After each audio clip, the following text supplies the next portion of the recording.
Hey, I don't really know how to start this. See, now it sounds, anytime that I just start talking into a camera, this is my third take, I think, on starting to try and do this, or maybe my fourth at this point. And every time that I hit the record button and then I start talking, and it just sounds so like rehearsed. And that's not what I want.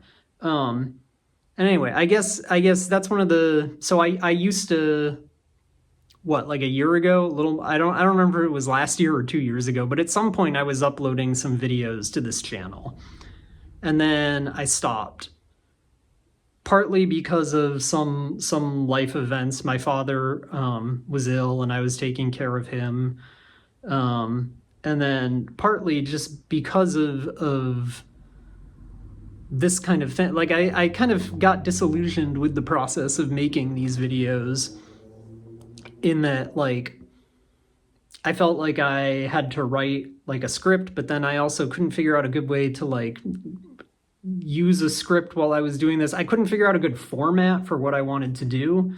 Like, did I want to, I knew I didn't want to do book reviews because I'm not really interested in that.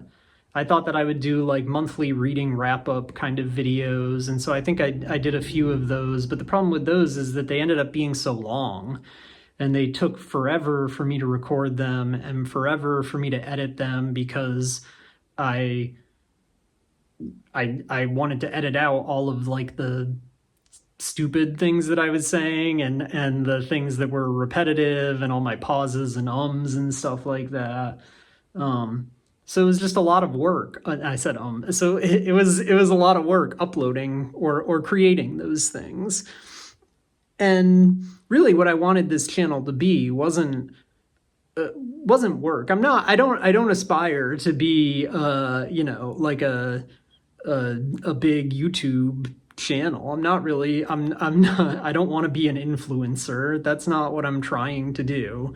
I just want an outlet to kind of talk about books. And I guess over this time period, I've been watching a lot of YouTube videos of booktube people. And the kinds of things that I like following are more just kind of like little talks about, like little chatty kind of videos that are unrehearsed, and it's just someone sitting down and talking to you. And I guess that's kind of more what I wanted to do.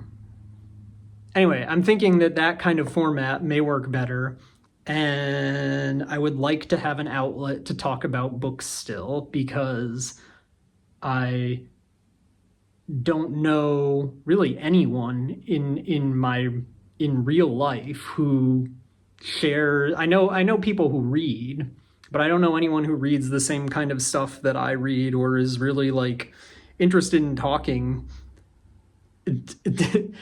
about the books that I want to talk to. Like my partner is great. She'll listen to me ramble about how much I love whatever book I'm reading, but she really doesn't care. Like, I mean, she cares about me, but she doesn't care about this book that I'm reading or that I'm talking about. So anyway, I thought that it would be a nice outlet to be able to talk about stuff here. And so I thought I'd come back with this little video doing a couple of things. One, over the last I don't know, few weeks, month maybe, I've amassed a good amount of books that I've purchased from, there was a big library sale a couple towns over, so I got a bunch of books there. And just from Goodwill's really is my other place that I go for books. Usually on Sundays it's $1.50 for a certain color at Goodwill that rotates every weekend. So I always, on Sundays, hit up a couple of Goodwills near me. I'm fortunate to have like 4 Goodwills within a 25-minute drive of me. So I kind of go around and get stuff from there that I want. So anyway, I've got a little bit of a book haul that I thought I would show off.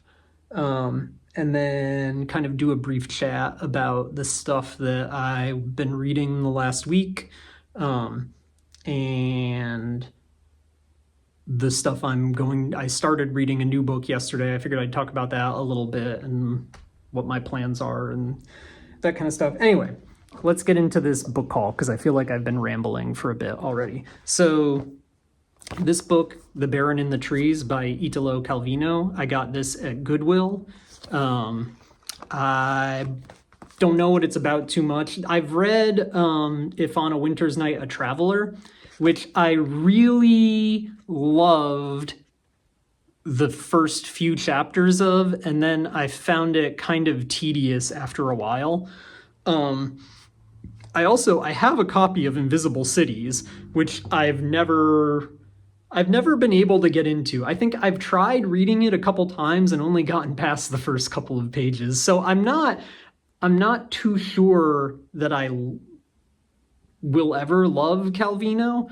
I feel like he's a little bit too postmodern for me, and that's not usually the kind of literature that I love.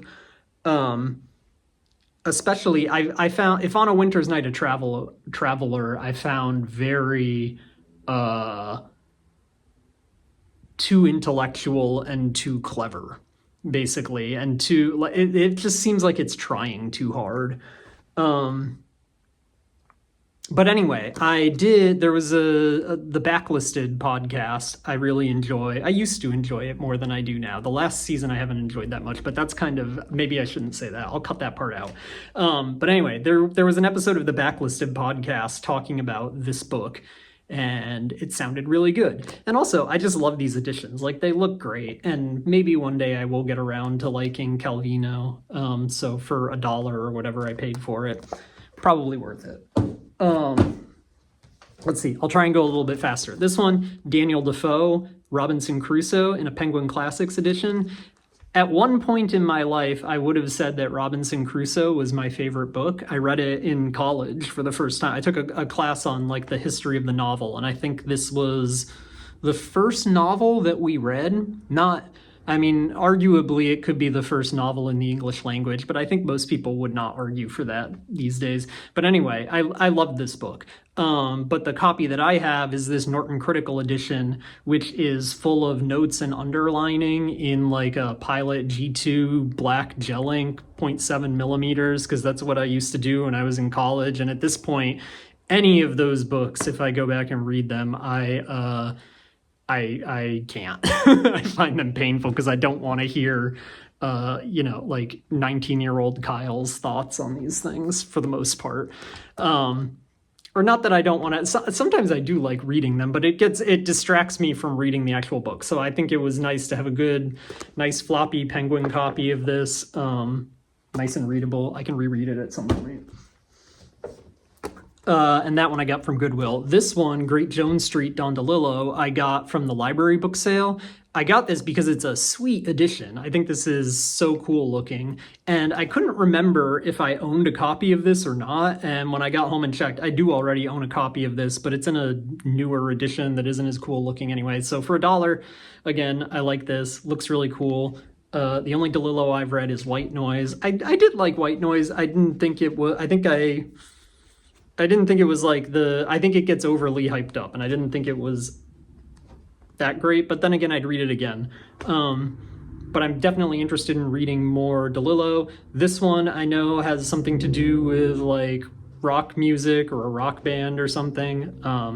I love my other genre of books that I like reading outside of like literary fiction is usually like rock band or musician autobiographies. So I feel like this I may enjoy. And it's also one of his earlier novels. Then I got Little Dorritt by Charles Dickens in this nice Oxford University Press edition. This I also got at the library sale. It's a little beat up. It's not in perfect condition, but unlike Penguin Classics, I find that these Oxford University Press books like tend to hold up a little better. Oxford World Classics, I mean. Anyway, I have not read Little Dorritt yet, but I like Dickens in general, so it's a bit of a chunker. Looking forward to reading it at some point. Then this I got at Goodwill, The Complete Stories of Franz Kafka, another book that at one point in my life I would have said was my favorite. But I don't think I have the complete story. I have a bunch of Kafka books already. They're the old like Scrivener editions from the 70s or the 80s, I think. And most of the ones that I own 4 editions, and none of them are the complete stories. One is like the penal colony, they call it, which includes the story in the penal colony, but it's a short story collection basically, and I think it has most of his short stories in it. And then I also have one that's called like The Great Wall, which has more stuff, and I think it has more like aphorisms and stuff in it too. I haven't actually read that one yet. And then I don't even remember what the other ones are called, but this exact edition I do not have. And also the other editions that I do have, the Penal Colony one, which is the short story collection, the glue is all like dried out. And I'm very worried, basically. I've read that book many times, and I think if I ever try and read it again, it's going to like snap in half. That's why I got this new copy of it, which is nice, unread, feels like it's basically, you know, nice. It's not going to fall apart when I try and read it next. That I got at Goodwill. I don't know if I said that. This one is also one I got from Goodwill, D.H. Lawrence, The Lost Girl. That's not true. I've read one D.H. Lawrence story, which was in Randall Jarrell's short story collection. I forget what he calls it. It's like, I can't remember what it is, but Randall Jarrell like edited this anthology of short stories. It's pretty short. I think I talked about it on my channel last year. But anyway, there's a D.H. Lawrence story in there that is about this woman who owns a pub or like an inn, and her estranged husband, who's like a drunk and abusive, like returns out of the blue one day and kind of like forces himself into the inn and stuff. I don't remember how it goes exactly, but I remember liking the story at the time, and I've wanted to read more D.H. Lawrence. This particular novel I've never heard anyone talk about or anything, but and the other thing I do have, so I bought at a used bookstore last year like a complete collection of D.H. Lawrence's short stories, in this really nice old edition from like the 60s that I really like. Maybe I'll show it at some other point. But anyway, this is definitely not going to be the next D.H. Lawrence I get to. I'm going to read those short stories first. But I got this because it was $1, and it's in this really nice Cambridge University Press, like annotated edition. So this seemed well worth $1 to me.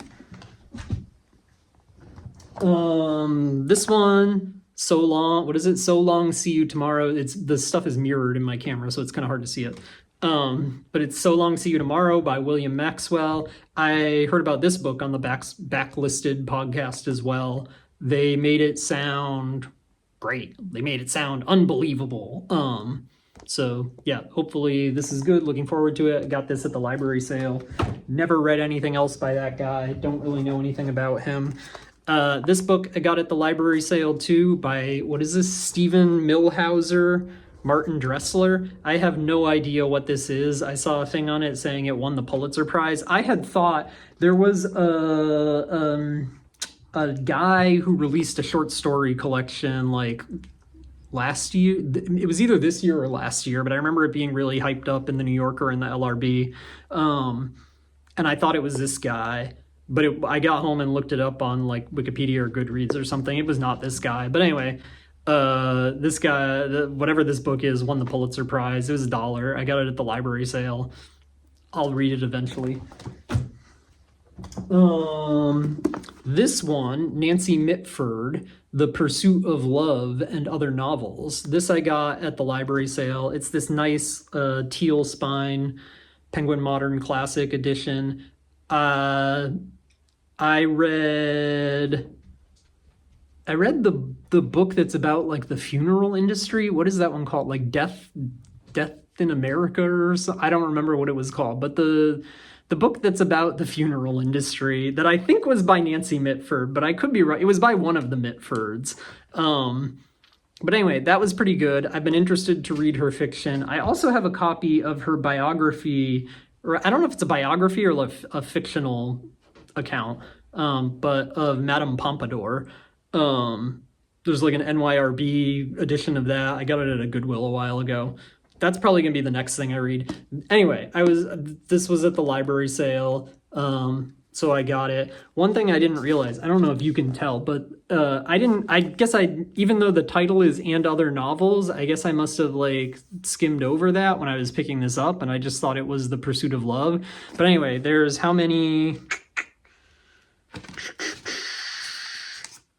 There are 3 novels in here: The Pursuit of Love, Love in a Cold Climate, which I've heard of Love in a Cold Climate, and The Blessing. But anyway, I didn't realize the print is like absolutely tiny in this, so that may be annoying. I generally don't like these like collected omnibus editions because of that. They're not very comfortable to read, and I also tend to feel like I need to read a whole book. So like I feel like if I pick this up, I have to read all 3 novels in it, which is my own, thing I have to talk to my therapist about or something. I don't know why I feel a compulsion to do that. But anyway, this will be interesting at some point. What else? Robert Louis Stevenson. Can I read this in the mirror? Travels with a donkey in the... I can't read that. Travels with a donkey in the Cevénnes and the Amateur Emigrant by Robert Louis Stevenson. So Robert Louis Stevenson, as a child... this is another book that at one point in my life, I never mind. I don't think I ever would have said he was my favorite, but I really liked Dr. Jekyll and Mr. Hyde as a kid. I think like the Wishbone episode that introduced adapted, Dr. Jekyll and Mr. Hyde. I think that may have been what like introduced me and got me into like literature and older books in general. I have a distinct memory of like just loving that episode and anyway. I've been kind of picking up a lot of Robert Louis Stevenson at used bookstores over the last year or so. And yeah, I've got like Treasure Island now, and I have Dr. Jekyll and Mr. Hyde, and I think there's some other stories collected in that edition too. They're all Penguin classics. This I got, I've never heard of this. It's an autofictional, what is the word that I'm trying to think of? It's a nonfiction. It's travel writing. It's the notebook that Stevenson kept during his time traveling through the Cevénnes in France, accompanied by Modestine, a single-minded donkey. And the Amateur Emigrant is a vivid journal of his travels to and in America, which is where I'm from, if you can't tell from my accent. Anyway, Robert Louis Stevenson, I don't remember what the title was, and I can't read it backwards. Let's see. Magda Szabó now. Katalin Street. Did I say that right? Yeah. Well, I don't know if I pronounced it correctly, but I did read it correctly. So Katalin Street by Magda Szabó. Never read anything by Magda Szabó, but I have like 4 books of hers at this point. Which I have a rule for myself where I don't buy books if I already have one by the author if I have a book by an author and I haven't read it, my general rule is don't buy more books by that author. But I also have a rule where I buy every NYRB edition that I see.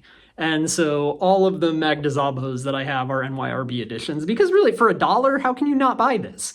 And really everything I've heard about Magda Szabó, I'm going to love it when I get around to actually reading her.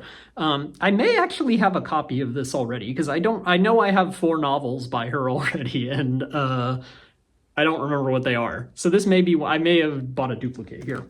And then, this one I was really excited about. This is Elizabeth Taylor, what is it? Mrs. Palfrey at the Claremont by Elizabeth Taylor.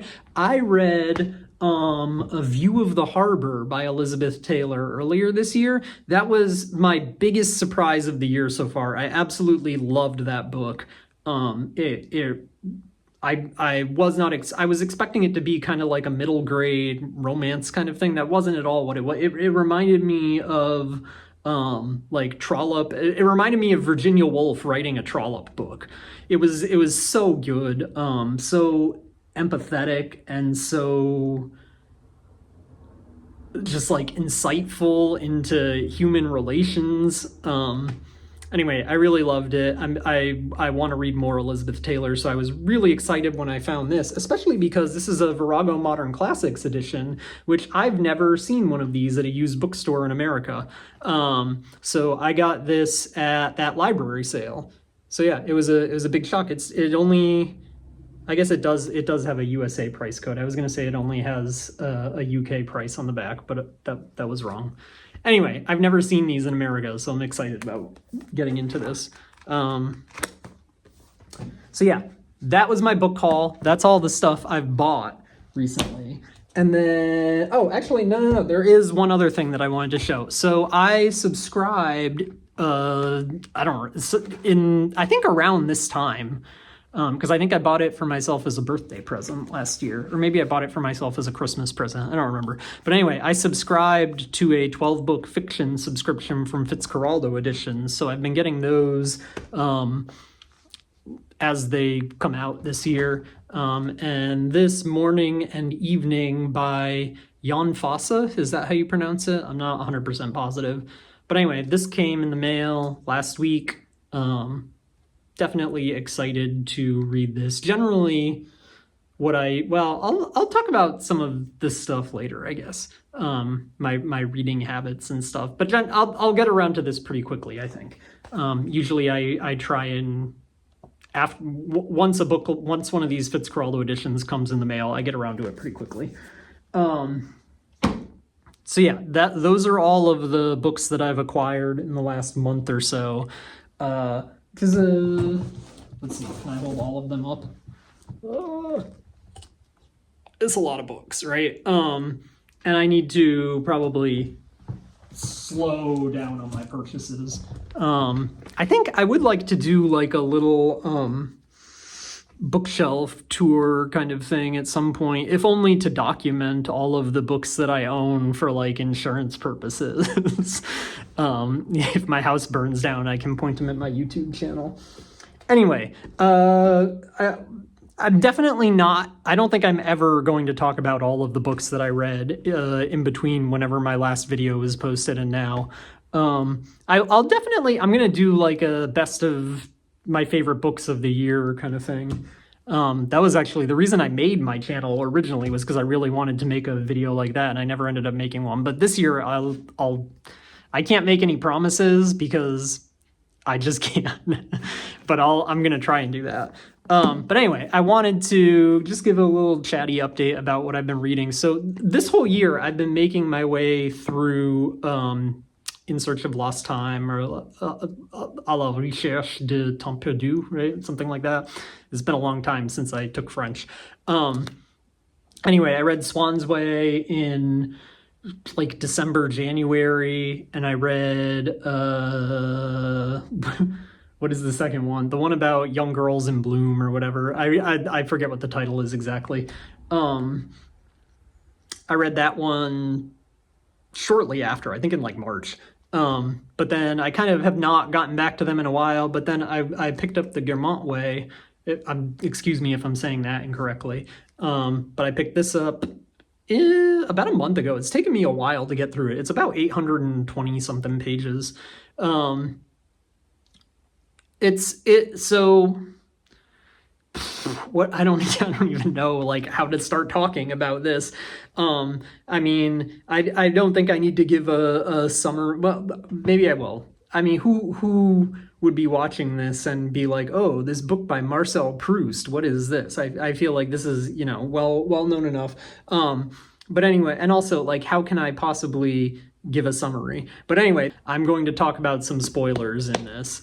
The novel as a whole kind of follows our narrator, so far at least, his from childhood to kind of like early adulthood now. It's him as an adult looking back on these time periods. This volume, the first volume, he's basically a child. Second volume, he's like an adolescent. This volume, he's like a young adult. He's entering French society for the first time. So this is it's like turn of the 20th century, pre-World War I.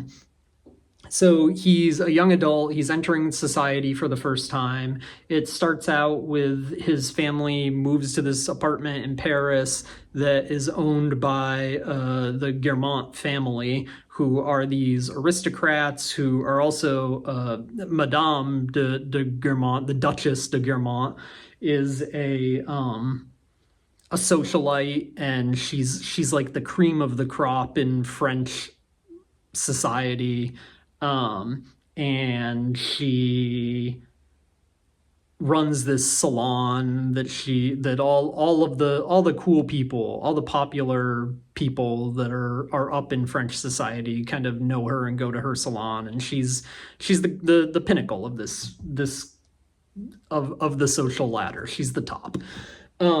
Anyway, so the beginning of the book, the narrator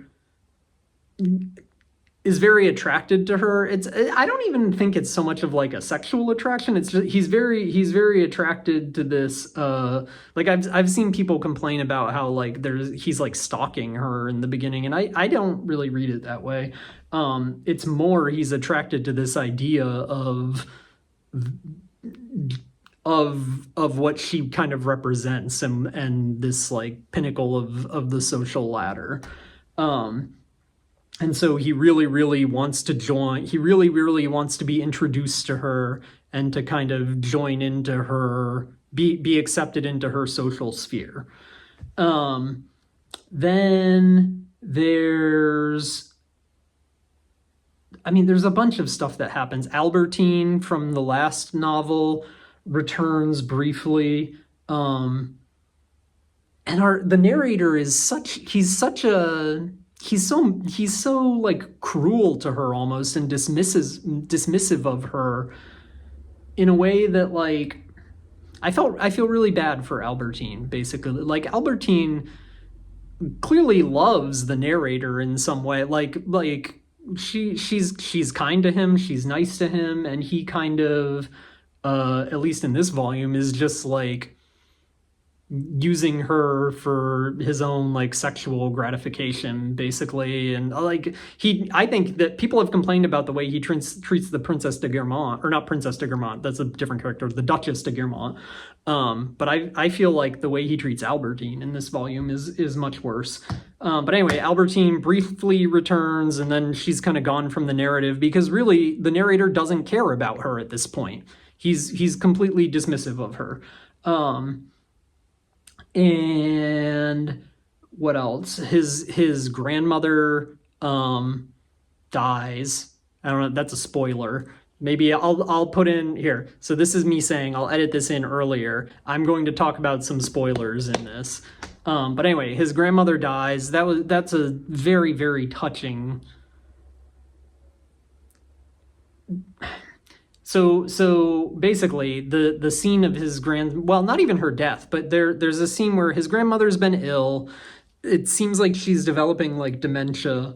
The doctor kind of tells her like, this is all kind of in your head. It's psychosomatic. You need to like get out of bed and go out of the house. And so the narrator takes her to I think he took her to like a garden in Paris. I don't really remember. They're in Paris at this point. So he takes her out into the city, and she has a stroke while he's out with her. And just the description of the way that she had her stroke, and then she comes to again, and her face is distorted, and her speech is distorted, and the narrator recognizes immediately that like something really bad has happened, and he knows that she's had a stroke. But he kind of like, to her, he's like, everything's okay.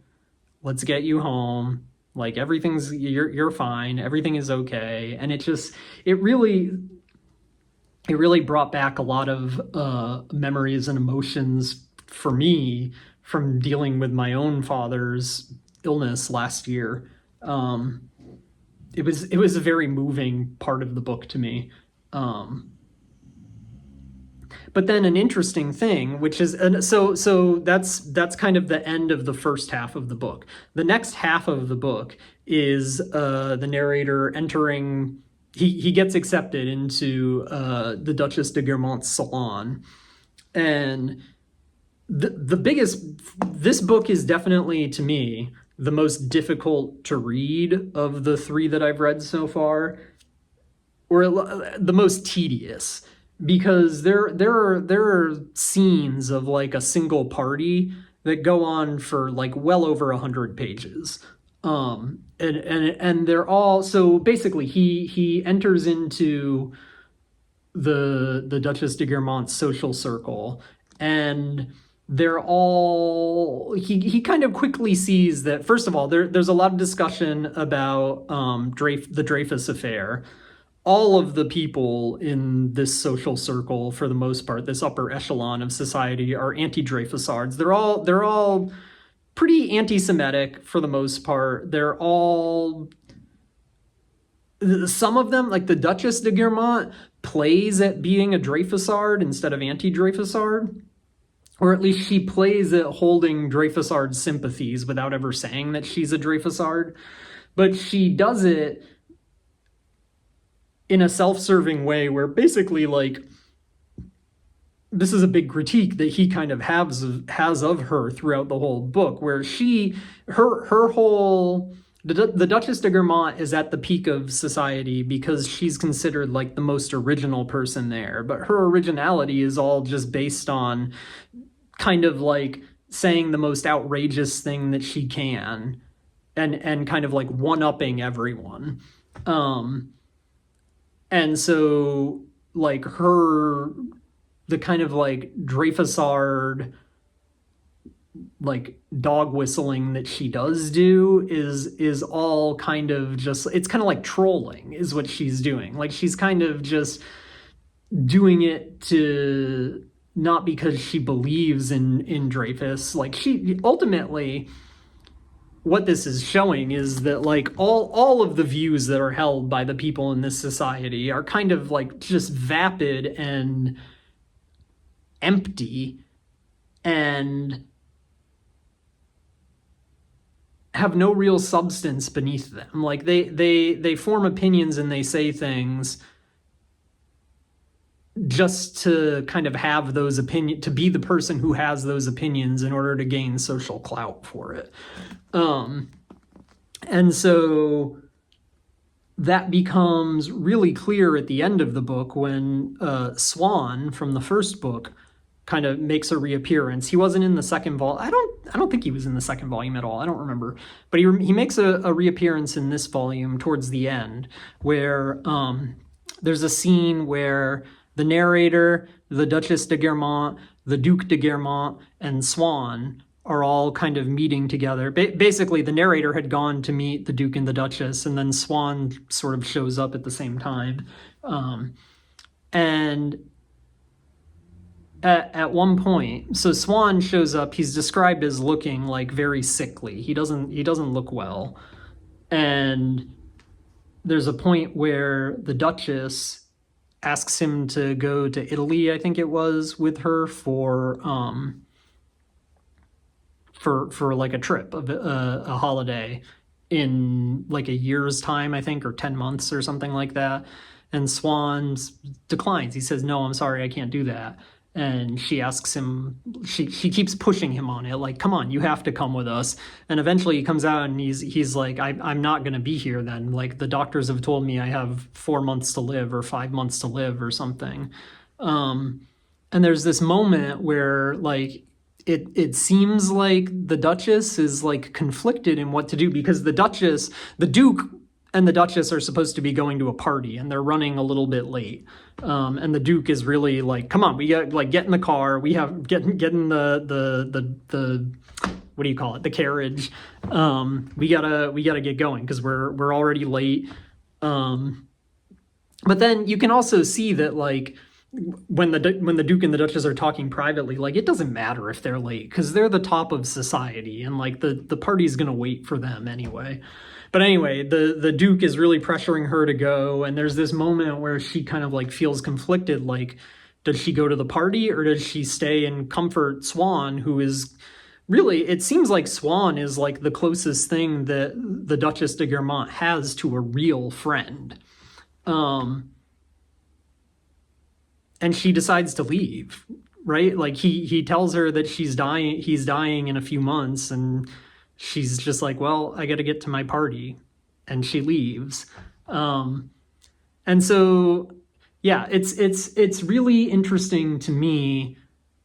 These two, you get the death of the narrator's grandmother, and you also get this Swan's impending death, and these two things kind of bookend his entry into this society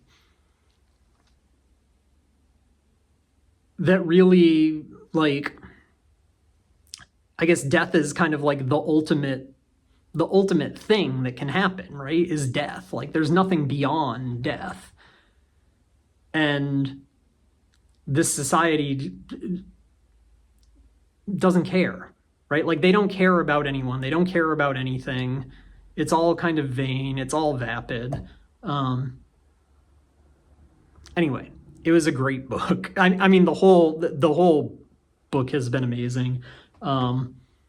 Definitely some of the party scenes, though, that just go on and on and on, and it's like these awful people, and there's some funny moments, but I mean, there's a lot of funny moments, honestly, but there's also a lot of like pulling your hair out moments, and like it's a tedious read at times, but it's well worth it. Yeah, really liked it. Tell me how I'm wrong or what you think about it in the comments below. So that's what I've been reading over the last like month, basically. I started now. I don't know how you say this. The Impusium, the Impusium, by Olga Tokarczuk. I think I pronounced that right, but I don't know. Tell me if I'm wrong. Another Fitzcarraldo edition. This one I got before the Fosse. So it's kind of been as my next thing to read once I finish the Guermantes Way. So anyway, I just started this yesterday. I read the first chapter. Excited to read this. I read Drive Your Plow Over the Bones of the Dead, Are Dead. I read that last year. Thought it was pretty good.